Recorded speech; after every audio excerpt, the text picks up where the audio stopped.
Friends, ఇవాళ సజ్జప్పాలు నేర్చుకుందామండి. దానికి కావాల్సిన పదార్థాలు రవ్వ కేసరండి, మైదా. ఈ మైదాని జల్లించుకుని బాగా ఒక గ్లాసున్నరకు ఒక గ్లాస్ 2 గ్లాసులు మైదా. ఈ రవ్వకి 1 గ్లాసు రవ్వకి 2 గ్లాసులు మైదా కలుపుకొని జల్లించుకుని కాస్త నీళ్లు నూనె వేస్తూ కలుపుకోవాలండి. ఇలా ఉండాలి. నూనె పైన వేయాలి. కలిపేసుకున్నాక 1 గంట నానబెట్టి ఉంచాలి. ఈ విధంగా అవుతుంది. ఇప్పుడు ఎలా చేసుకోవాలో చూద్దాం. నూనె పెట్టానండి, కాగుతుంది. ఇవి ఉండలు ఇలా మైదా ఇలా ఉండలు చేసుకుని ప్రసాదం కూడా ఈ సైజు ఉండలు చేసుకోవాలి.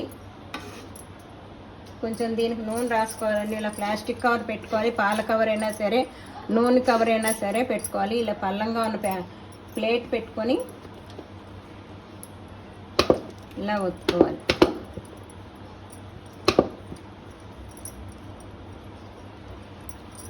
ముందుగా రవ్వ కేసరి చేసుకున్నాం కదా, దాన్ని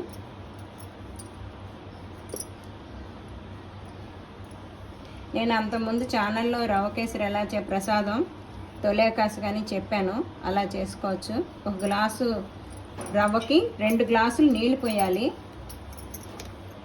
పాలు పోయకూడదు, నిలవ ఉండదు. ఇది వారం రోజుల దాకైనా ఉంటుంది. సజ్జప్పాలు పాడవు, నూనెలో వేగుతాయి కదా, దీంట్లో పాడయ్యేది ఏం లేదు. పాలు మట్టుకు పోయొద్దు. 1 గ్లాసు రవ్వకి 2 గ్లాసులు నీళ్లు పోసి పక్కన ఒక గిన్నెలో పెట్టుకోవాలి. రవ్వ మూకుట్లో నెయ్యి వేసి 2-3 చెంచాలు నెయ్యి వేసి రవ్వ బాగా వేగించుకోవాలి. కమ్మదనం వచ్చేదాకా బాగా ఎర్రగా కాకుండా వేగాలి. ఈ పక్కనున్న నీళ్లు దాంట్లో పోసేయాలి. పంచదార కూడా 1.5 గ్లాసు పోయాలి. రవ్వ కొంచెం పోసాక అప్పుడు మళ్ళీ యాలకుల పొడి అది వేసి పంచదార వేయాలి. బాగా కలుపుతూ ఉండాలి. అలా పెట్టేసి ఊరుకోకూడదు, అడుగంటిపోతుంది. కలుపుకుంటూ ఉండాలి. కలుపుకుని దగ్గర పడ్డాక ఈ విధంగా వచ్చాక తీయాలి. ఇంత గట్టిగా ఉండాలి. లూజ్ ఉంటే రాదు. మళ్ళీ మైదా పిండిలోంచి విడిపోతుంది, వచ్చేస్తుంది. ఇదండి. నూనె కాగిందో లేదో చూసుకుందాము. కాగింది. ఇప్పుడు ఇలా తీసి మీడియంలో పెట్టండి, హైలో పెట్టద్దు. వేయంగానే కలపకూడదు, కొంచెం వేగాలి. మళ్ళీ ఇంకోటి లోపల ఇంకోటి వేసుకుందాము.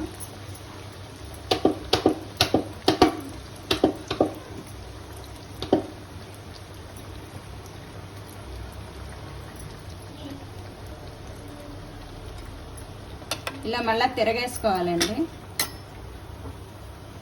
నూనె దగ్గర కేర్ఫుల్, నెమ్మదిగా తిరగేసుకోవాలి. మీడియంలో మటుకు పెట్టాలి, హైలో పెట్టద్దు.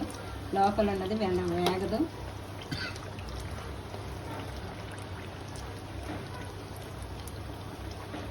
ఇలా కొంచెం బ్రౌన్ క్రీమ్ కలర్లోకి వచ్చేటట్టు, మరి బ్రౌన్ కాకుండా క్రీమ్ కలర్లోకి. చూసారా, వెనకాల కూడా ఎలా వేగిపోయిందో. అంతే. ఇది బాగా నూనె కూడా ఎక్కువ పేల్చదు. ఈ బౌల్లో టిష్యూ పేపర్ వేసుకొని ఇంకొకటి కూడా చూపిస్తాను. ఇది ఇలా పెట్టుకొని కవర్ చేసుకోవాలి. ఈ మైదా పిండి అంతా మొత్తం ఈ పూర్ణానికి, ప్రసాదం దానికి ఉండకి కవర్ చేసుకోవాలి. ఇలా పెట్టేసి ఒక చుక్క నూనె రాసుకుంటే ఈజీగా మీకు తీసేటప్పుడు వస్తుంది.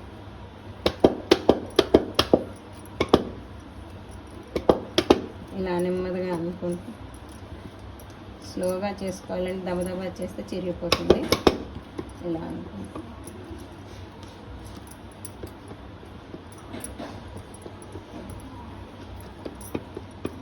ఇవి చాలా రోజులు నిలవ ఉంటాయండి. వారం 10 దాకా ఉంటుంది. ఏం పాడవు. తడి తగలకుండా పెట్టుకోవాలి.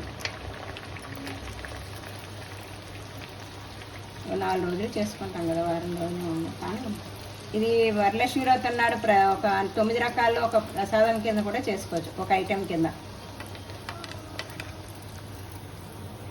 ఇది వేగింది. ఇలా పొంగుతుంది. పొంగింది అంటే అంత అవసరం లేదు. మైదా బాగుంటే కనుక ఇలా సాగుతుంది. మంచిది తీసుకోవాలి. ఆర్గానిక్లు అవి తీసుకోకండి, సాగవు. మామూలు లూజు మైదా పిండి తీసుకున్నామంటే మంచిగా వస్తుంది. మైదా ఎంత సాగితే అంత బాగా వస్తుంది. సజ్జప్పాలైనా బొబ్బట్లైనా.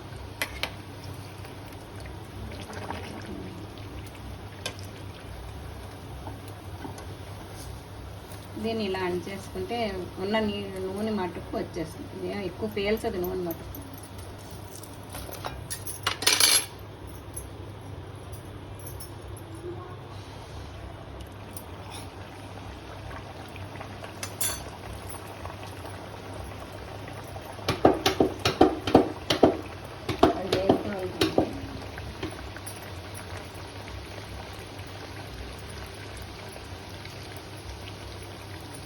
వరలక్ష్మి వ్రతం చేసుకోవడానికి 9 రకాల ఈజీ అయిన పద్ధతి చెప్తున్నానండి. పులిహార ఒకటి, పొంగల్ ఒకటి, పరవాన్నము, కొబ్బరన్నము, దద్దోజనము 5, రవ్వ లడ్డు 6, సొజ్జప్పాలు 7, వడలు 8, 9 పూర్ణాలు కంపల్సరీ చేస్తాం కదా అమ్మవారికి. అవన్నీ అలా సింపుల్గా చేసుకోవచ్చు వరలక్ష్మి వ్రతానికి.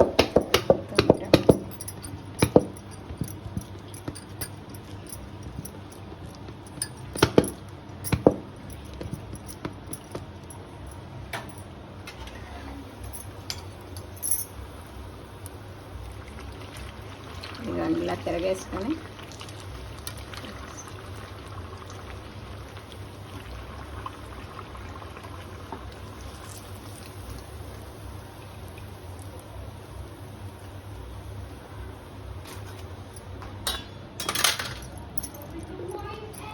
ఇలా 2 ఒకసారి తీసుకుని పెట్టుకోవచ్చు. చేసుకుని 2 అవి మరి అన్నీ ఎక్కువ చేసుకుని పక్కకు పెట్టుకోకూడదు, ఆరిపోతే రాదు, మళ్ళీ పొంగదు.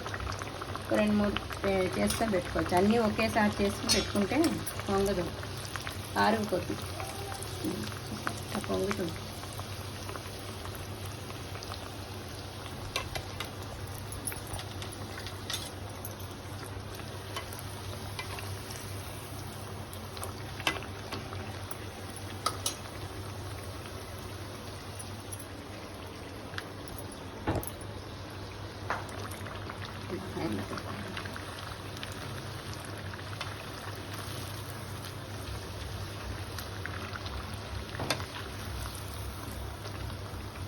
ఇంతే స్టవ్ ఆర్పిద్దాము.